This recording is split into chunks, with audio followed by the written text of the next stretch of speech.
These are my midseason awards. Envelope, please, Joy Taylor. All right, we will start with Colin's best team prediction. The winner of my best team prediction, congratulations to the LA Chargers, who I said would be a dark horse Super Bowl pick. They are 6th in total offense. They have a 4-game winning streak. Their only losses are to the Rams and the Chiefs, and they've cut down.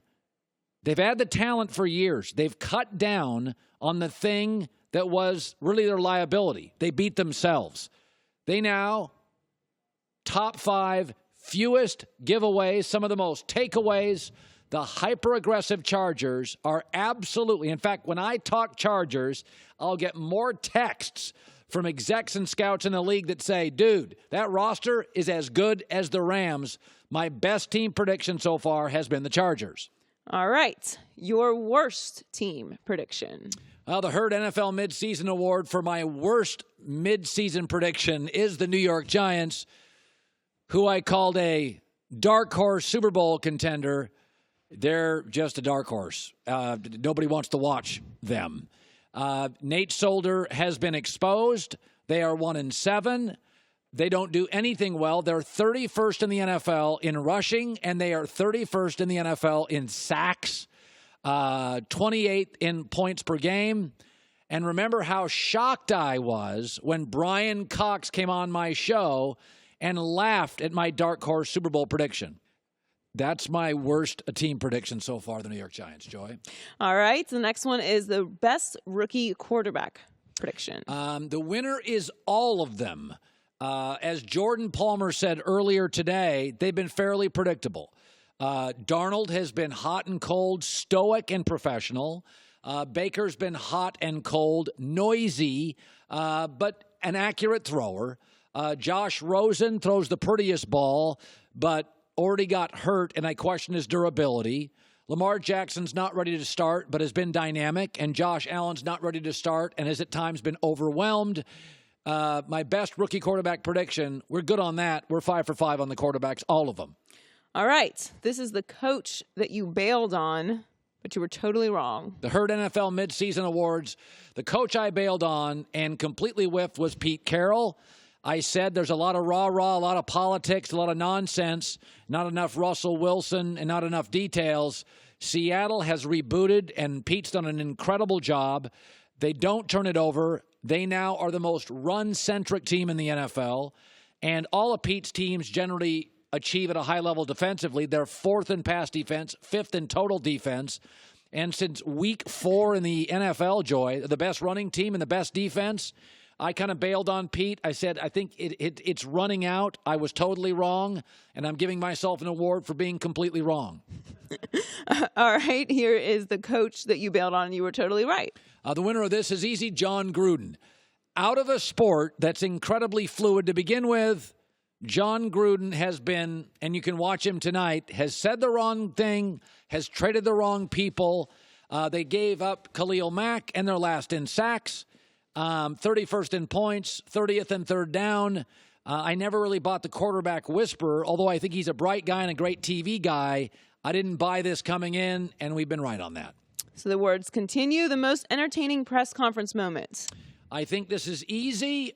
Ryan Fitzpatrick dressing as Conor McGregor, hands down the Herd NFL Midseason Award for most entertaining press conference. Week 2.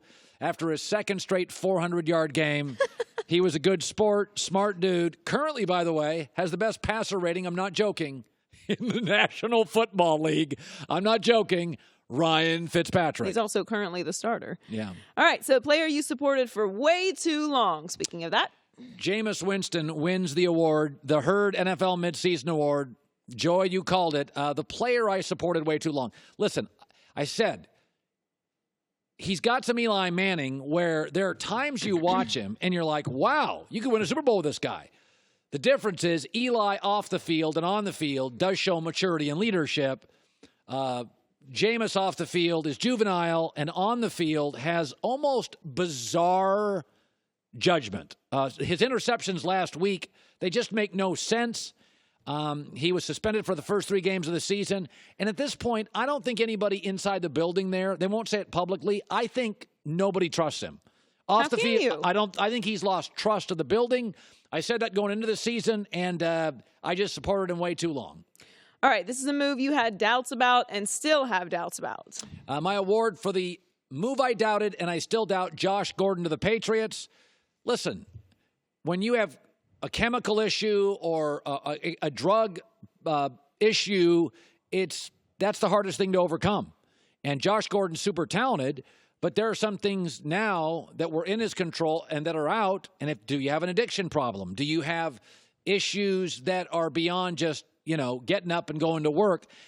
Last week, by the way, they suspended him briefly. They didn't make it public why. It appeared, according to reports, that he didn't show up or was late to practice. I still don't find him a trustable asset post-Thanksgiving. I doubted it coming in, and I still doubt it now. All right, and finally, your Most Valuable Person award. Yeah, now we have an MVP Most Valuable Player. I think the most valuable person in the NFL, I would give that to Sean McVay of the Rams. First of all, the only undefeated team. Second of all, every single owner in this league is looking for the next Sean McVay. He has created a fascinating culture which you're going to watch get copycatted from here on out. He wouldn't play any of his stars in the preseason. He wouldn't play any of them. Watch NFL teams next year play none of their top players a snap in the preseason. People are copying him. By the way, he also gives veteran players no pads, no contact during the week at practice. That is being duplicated now in the NFL. He turned Jared Goff into what looked like a bust into a franchise quarterback. And when the NFL rolled the dice on moving the Rams, St. Louis, a very legitimate sports town, to Los Angeles, there was a lot of people that said this may not work. The apathy, the Lakers, Dodgers, it's been an absolute home run. In fact, I would argue it's killed USC and UCLA football. They are not a topic in this town anymore. And I also think he has had an incredible impact. He has changed how NFL owners and GMs look at young coaches. Lane Kiffin came in, didn't work with Al Davis. Young coaches got a bad label. McVay has changed that. People are now willing to roll the dice. Sean McVay is going to do more 28 to 38-year-old coaches a favor than anybody in NFL history. So Patrick Mahomes may be the most valuable player. Jared Goff, Sean McVay, the Herd NFL Midseason Awards, is the most valuable person so far in the NFL season. Hi, everybody. Thanks for watching. Subscribe here to get the latest from the show. Also, be sure to check out more of the best clips from The Herd or go watch a few segments from other shows on FS1.